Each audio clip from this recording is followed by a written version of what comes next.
Welcome back to the Mega Meeple, the show all about gamers and the games that bring them together. I'm your host, Tom, and I want to thank you for hitting that download button. If you like what you hear, please be sure to subscribe to the podcast on iTunes. And while you're there, leave us some kind words and put out some of that 5-star lovin'. And I'll give you a shout out at the next episode. And tell all your friends in your gaming groups about the Mega Meeple. I'd really appreciate it. Get the word out. I'm only one man. I could only do so much. Be sure to connect with me via the Facebook page, Twitter, Instagram, Snapchat, etc., etc., etc., yada, yada, yada, blah, blah, blah. You know the ones. And all the links to our social media pages are on the website, www.themegameeple.com. Check out our YouTube channel, where we do some unboxing videos and reviews of games and accessories, as well as some Kickstarter previews. And the link to that is also on our social media page on the website. All right, enough of the intro. Grab a seat at the gaming table, serve up some chips and dip, grab a Mountain Dew, and let's get on with the show.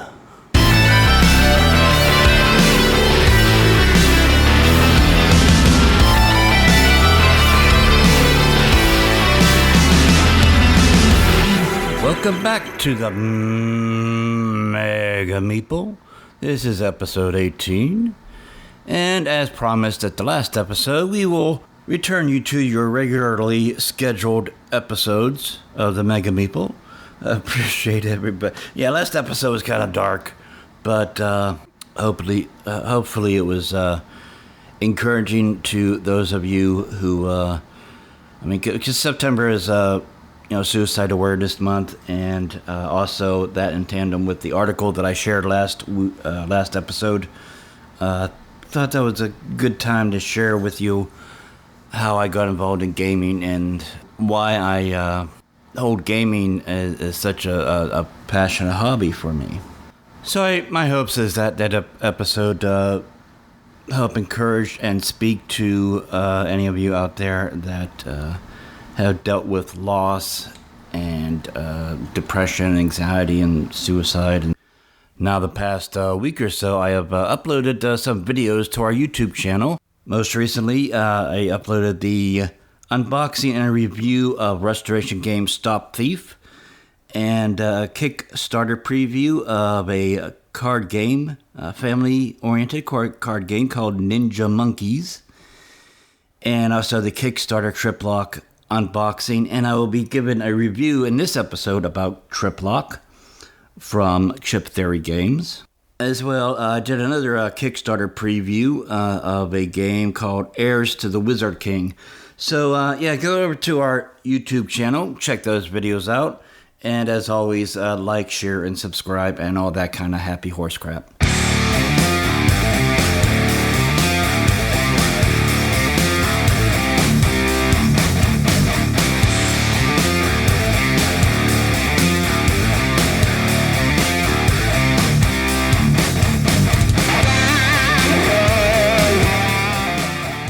So what have I been playing recently?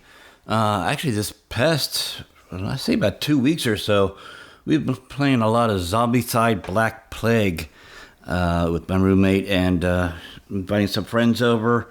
I think we've gotten through the first 4 quests, and we're doing a lot better. The very first time we played it, we messed up the rules as far as the Necromancer spawning. So we made it a lot harder than it had to be, because we had one section where I think there was like 6 or so spawn points at one location, and then we, after we played, it was like, man, that was really hard. We still won, but it would have been a lot easier if we got the rules right. But we since corrected that, and now we got our groove on, we got the rhythm, and we're still a challenge, but we've been faring pretty well for ourselves playing that. Of course, we haven't gotten to any of the hard scenarios. We got the one easy. I think there's only one easy quest in that whole book, and then since then we played a lot of the medium difficulty. and been faring pretty well on that. But that's we've been digging that for quite a while. So right now I'm just waiting for Zombicide Green Horde because I kickstarted that. Hopefully we'll get through all the quests of Zombicide, Black Plague, and Wolfsburg before Green Horde gets delivered to my doorstep. We don't have an interview for this episode because I pretty much already ran through my gamut of recorded interviews. I haven't recorded any interviews for the past month just because of the moving and setting everything back up again at my new place. But I'm in the works right now of setting up some new interviews coming up, so we'll be able to get back to that segment very shortly. And actually, it worked out pretty well because a lot of the people that I had lined up to interview was not available because they were at Gen Con. So the scheduling and timing of that worked out pretty well.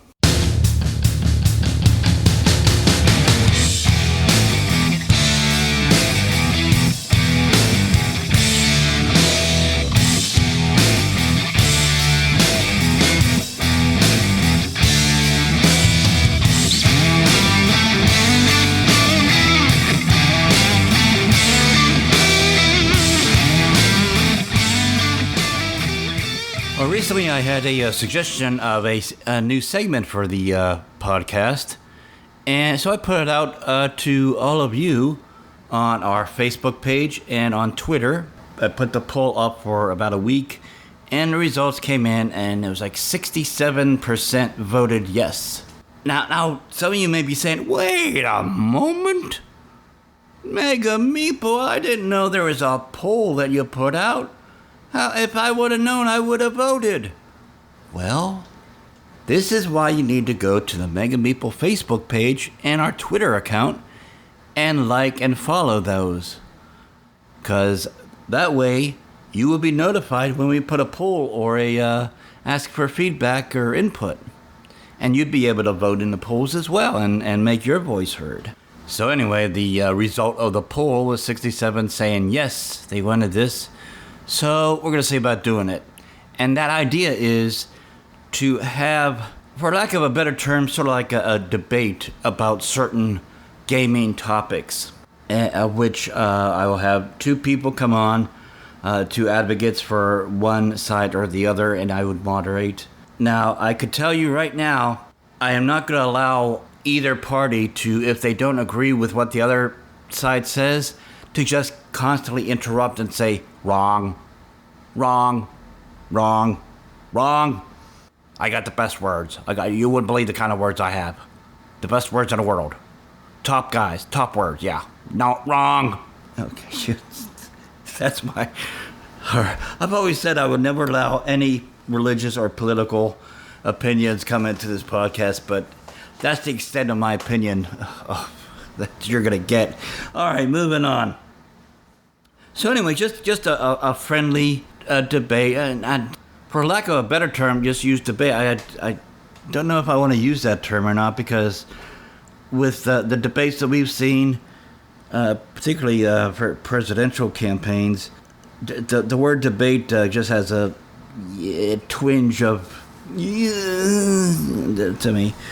So I don't know. I might come up with another name, or maybe like a round table type stuff, where we just get people of varying backgrounds and various experience, and just talk about okay, what are the pros and cons of this one topic or one type of game versus another. For example, there are some people that are into legacy games.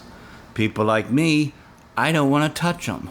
That could be one topic where one person could talk about why they like legacy games, and another the opposite side would be like, well, this is why I like games that are not legacy.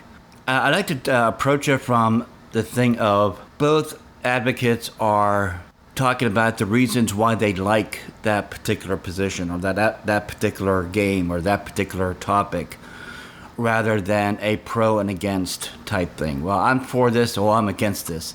I would like both sides of the topic to be why they like that particular thing that they're advocating.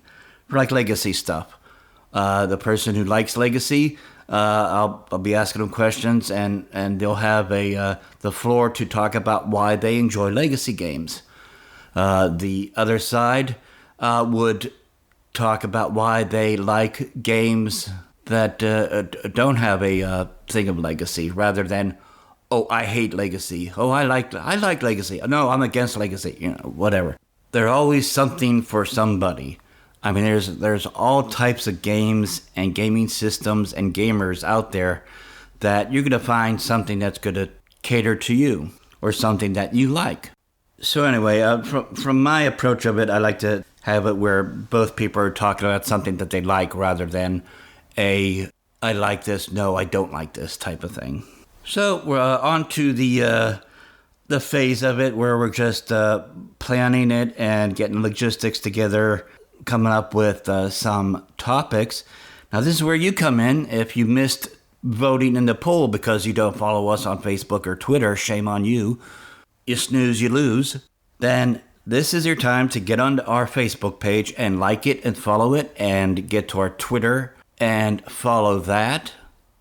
And of course, like we said numerous times in the past, links to those are on our social media page on the website. It's real easy to go to those and like and follow. And that way, when we ask for input and feedback from people, you will be able to make your voice heard. So what we're looking for now is some ideas of topics that you want to hear. It's already been decided that a majority of you want this segment, so we're going to do it. So we just have to come up with some topics to do the debate on. So, for example, some of the topics that we already have on the list is RPGs and board games, and I've already mentioned legacy and non-legacy, reskin or not. For example, Mage Knight, they just slapped the Star Trek IP on that and released it as Star Trek Frontiers. Do you like those kind of games, or do you like the original? CCG and LCGs, FLGS and online stores, stuff like that. So if you have any other ideas that you'd like to see us do in sort of like a quote-unquote debate or / roundtable discussion panel, and if you could come up with a catchy phrase name of it for that segment, we'd like to hear from you on that as well. Go to the Facebook page, go to the Twitter, make your voice heard.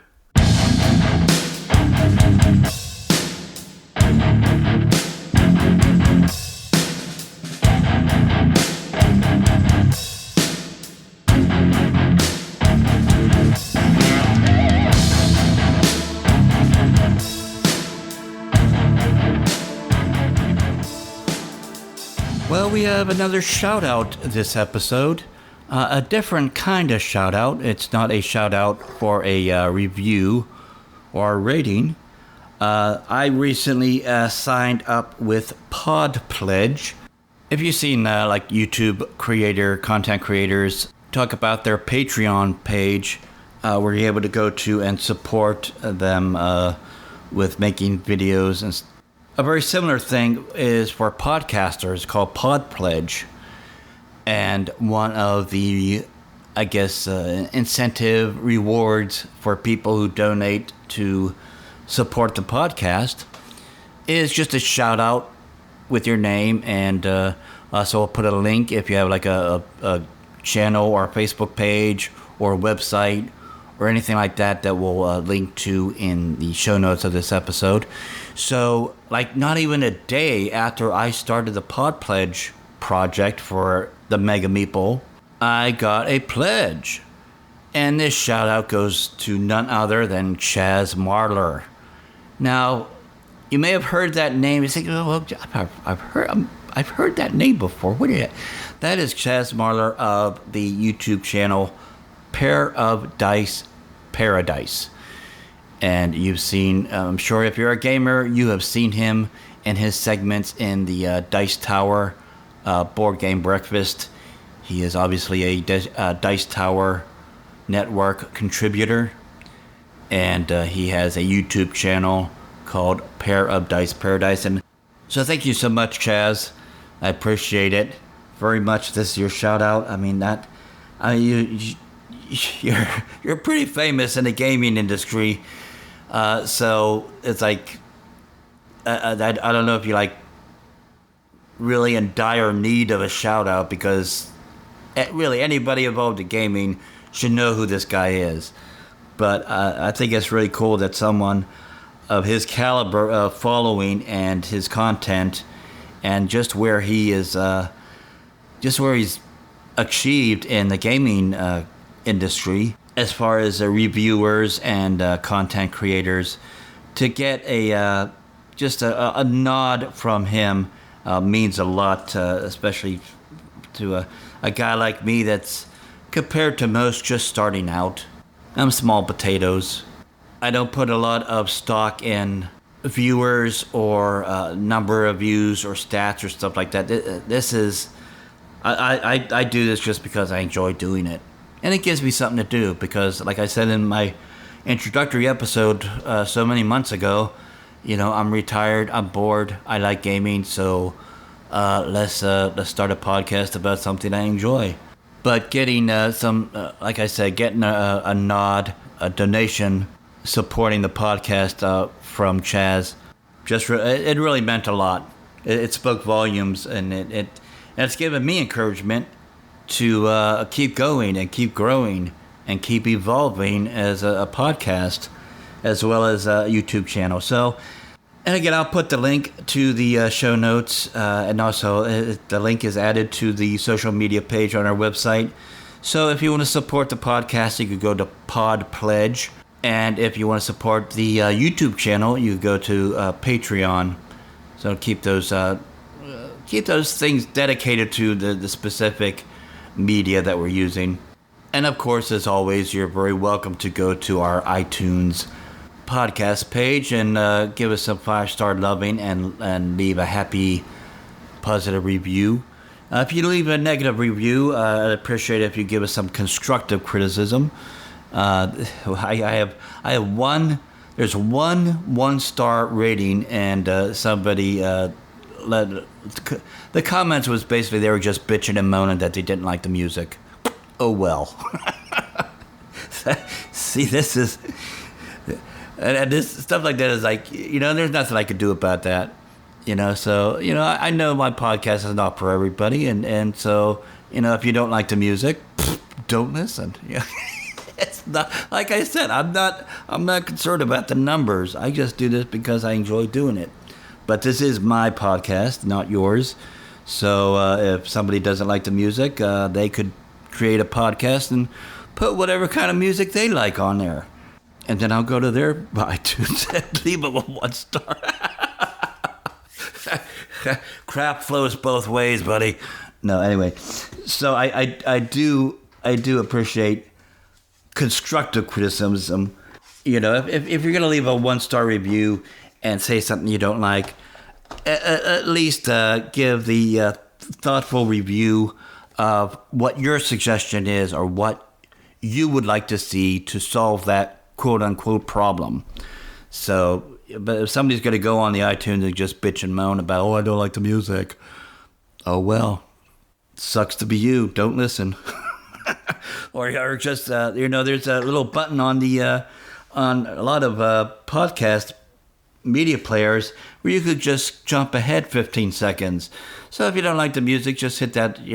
My little bumpers don't last more than 15 seconds, so just hit that little button and there, your problem is solved. But anyway, that's off on my soapbox.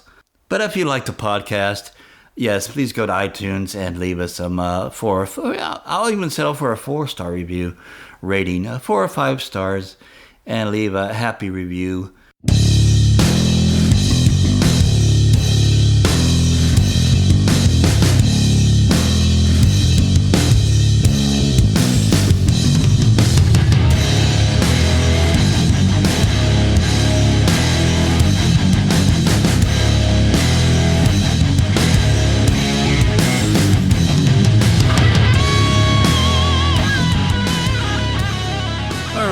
recently received my Kickstarter copy of Chip Theory Games' Triplock. Now, I gotta say, this is one of the fastest turnaround times for a Kickstarter I have ever seen. It was funded and mailed out to the backers and received like within a matter of like 3 months. It was incredible, just the fast turnaround time on this. But it is basically, it's a memory logic game where you basically play a lock picker. If you're familiar with Chip Theory games, you know that they have top-notch quality components. I mean, the chips are fantastic. The cards are great. If you have played Too Many Bones, you know exactly the quality of the chips and cards that we're talking about here. But it's a 2-player game and also has a solo option to it. So basically you have 4 chips called mechanisms. They have a yellow border and have images on both sides. And it's cool because the player aid that you're given has those mechanisms shown on it, so you're able to tell what is on the other side of the chip. So, for example, if you're able to discover the mechanism that has the code on it, then you know that on the other side of that chip is the key. Likewise, if you are able to find the mechanism that has the image of the push, well, you know the other side of that mechanism chip is the pull. So you have 4 of those. Then you have 8 fail-safe chips, and they have all 8 have different gear illustrations on it. And then on the other side of those, 4 of them have an explosion, and the other 4 have a gear lock. So basically what you do to start out is you take the mechanism chips and you sandwich them in between the fail-safe chips like an Oreo cookie, so that the gear illustration on the fail-safe chips are facing outward. And you place those 4 piles of chips on a neoprene mat called the master lock. And you'll see that, and you'll see this in a video on our YouTube channel of our unboxing of this. There's 3 areas that are considered a visible mechanism area, and then there's 1 that is considered hidden. And you can only use the visible mechanisms to solve your diagrams. Now, basically, the objective in a player versus player game is the first one to complete 5 diagrams or earn 10 points wins the game. Now, as far as the solo, based on what location card you're playing, the conditions of winning are different and are explained on each card of the solo option of the game. Now they have different characters, and each character has their own ability. For example, we have Axe Derringer. He's a safecracker, and his special ability is you may place a skill bead on him. While the bead is on his card, when swapping mechanism stacks, you may swap with the hidden mechanism area. Then we have Dante Harvard. He's an airship pilot. And his special ability is you may place the skill bead on him. While the bead is there, you may re-roll one of the action dice you rolled this turn. Then we have Dr. Elliot. He's a cryptanalyst.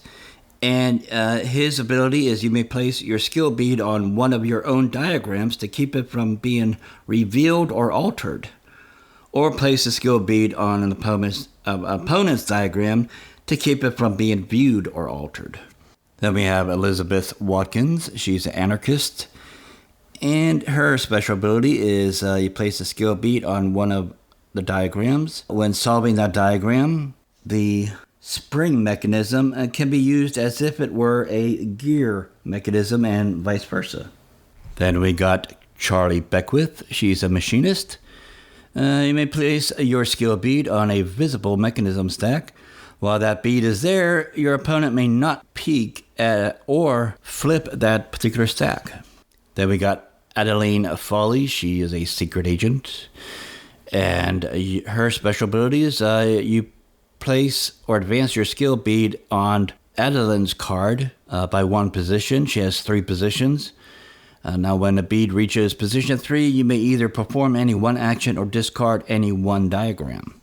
And then when you got the Kickstarter, you also got the solo option of the Factory, which is episode 2. They have at least 2 more episodes coming out that will be mailed out in November, along with the deluxe playmat, which is basically a larger neoprene playmat that has a space in the center where you could put the Master Lock mat, and also it has space allocated for your decks and cards, and also the player aid text is printed right there on the mat, so you're able to tell what each side of the dice gives you what actions. But with the Factory, you're given a character of Madigan. He's a demolitionist. His special ability is you may place a skill bead on one of your opponent's diagrams. While this bead is there, that diagram cannot be solved, and you may also use 2 of your disarmed failsafes to discard that diagram. So you could play as any one of these characters in a player versus player.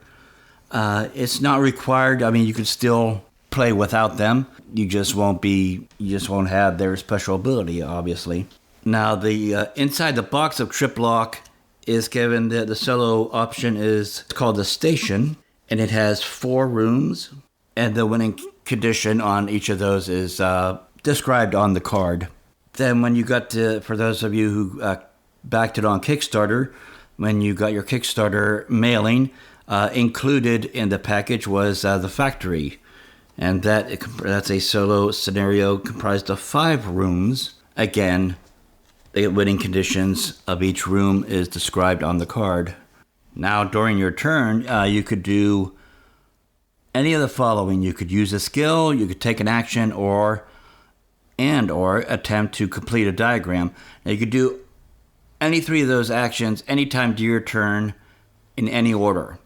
So, for example, using a skill, there is some sections on the mat. You could use the points action, and basically you put your bead on the circle on the mat that says PTS, which is for points, and then it has 3 connecting circles. So over the course of 3 turns, you could advance that bead 1 circle, and then at the end you get plus 2 points.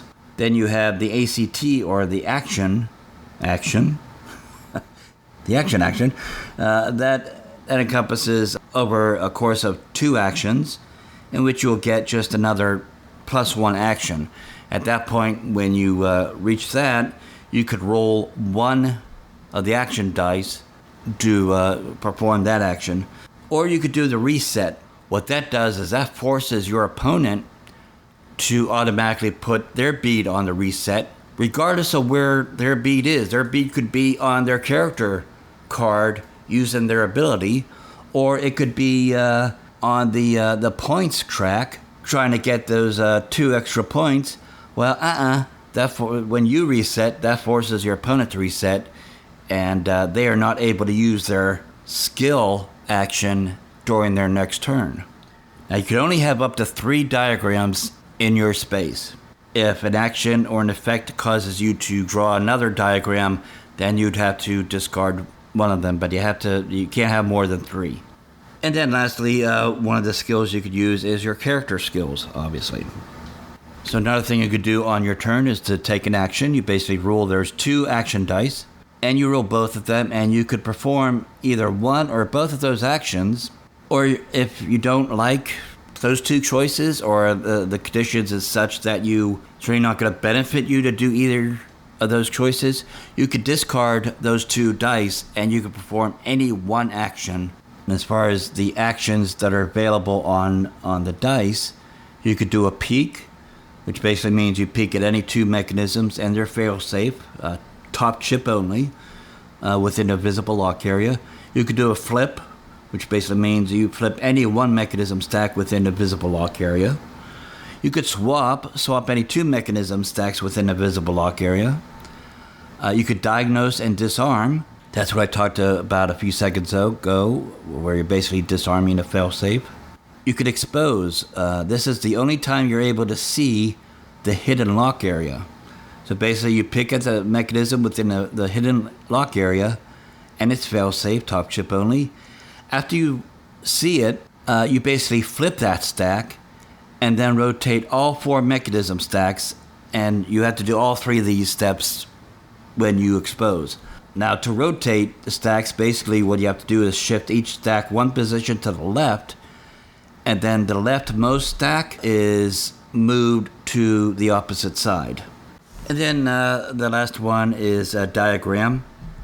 You basically reveal, conceal, or alter any lock diagram. Now, you could do this to either your diagrams or your opponent's diagrams. For example, you could reveal, which basically means you flip the diagram over for everybody to see, and it stays that way until it's either completed or concealed. You can conceal a diagram, basically flip the diagram over so it is hidden. It stays that way until it's completed or revealed. Or you could alter it, basically you rotate the diagram to any side without changing the state of its concealment. And effectively, you're basically changing the orientation and the sequence needed for completing that lock. Now let's get into the diagrams. When you draw a card, on all 4 sides of the card, it's going to give a specific series of symbols that you need to solve in order to break that lock. And once you do, it gives you so many points or so many, it gives you an effect or an action. Now, if it says L and then an arrow and R, it's basically left to right. So however those symbols are laid out on that edge of that edge of the card, you have to be able to solve those mechanisms in that order from left to right. And then they have others where you could solve that in any order. It's basically when you see the arrows in between the symbols on the card. And then also some of them has the collect. You're basically able to cash in a sense, any fail-safes that you have disarmed to solve that particular diagram. Now, there's 2 other types of cards. There's the traps. Now, the traps are unique because it may be instantly triggered when any chosen orientation incident occurs. It's always placed face down with the orientation. It's revealed when it's triggered, when that condition that you chose is triggered, you reveal it. You take the reward, and then you discard that card. Then you have some cards that has countermeasures. So the countermeasure is unique because it must be always played face up, and it may instantly trigger when its chosen orientation an incident occurs. It can never be concealed, and it's one of those things that consider it as like an always on condition. So every single time that particular condition triggers, you do the countermeasure. And both the traps and the countermeasures count as your 3 diagram limit. So basically the game is you're going back and forth, taking these skills and actions, and whatever condition is at the oriented on your diagram card, you're trying to solve those, and basically trying to solve 5 diagrams or getting 10 points. And you're basically trying to manipulate the lock area by swapping it, shifting it around, flipping it. It's a double-edged sword, because basically you're trying to get those particular mechanisms in the order that you're trying to solve, and at the same time trying to mess up your opponent by basically screwing up the orientation for his diagram that he's trying to solve. So it's a really good. The mechanics are pretty neat because it's a memory, abstract logic game, and there's no downtime. Think of it sort of like a street entertainer that has the rubber ball underneath the cups, and he's shuffling around these 3 or 4 cups, and you have to decide or choose where you think the rubber ball is under what cup.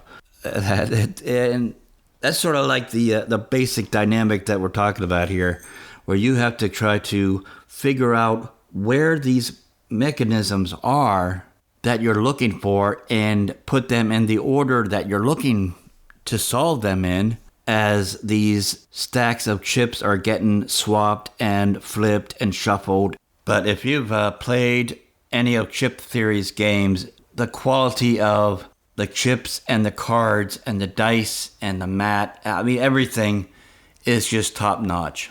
It certainly is a game where there's not any downtime because you have to be constantly aware of where things are and their positions and where you want them to go and what actions you have available to make it go to the place and the position that you're needing. And bear in mind, when you're peeking and revealing these mechanisms and fail-safes and stuff like that, you're basically doing that without your opponent able to see what you see. And the rule book even has what they call gaming etiquette tips, as far as if something, goes wrong and, your opponent accidentally sees one of the mechanisms or the fail-safes that they weren't supposed to see, or if they bump a mechanism stack, revealing what's underneath, what do you do with that? So anyway, if you did not kickstart it, or if you haven't pre-ordered it yet, I encourage you to check this out if you like memory abstract logic games. And of course, I will put the link to those things in the show notes for this episode, and hopefully you'll be able to get in on the second printing of this game. But I definitely give it 2 thumbs up, and if you like those styles and mechanics of games that I've talked about in my review here, definitely check this one out.